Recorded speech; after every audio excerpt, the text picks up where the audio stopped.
আরে বাংলাদেশের ওয়েদার তো আমাকে আর ভালো লাগতেছে না, ভাবতেছি দুবাই চলে যাবো। দেখি মোদি সাহেবকে একটু কল দিয়ে দেখি কি ব্যবস্থা করতে পারে।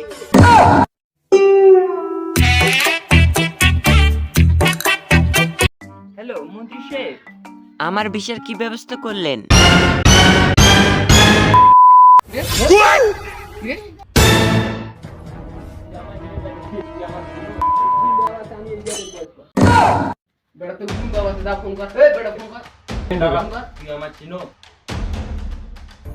হ্যালো বন্ধু, ঝামেলা বাজ্যা গেছে, এইখানে ঝামেলা।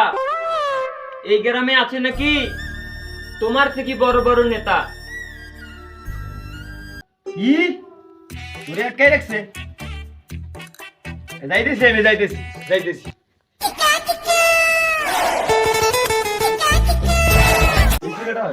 ভাই এই ছেলেটা আচ্ছা আসো দেখি।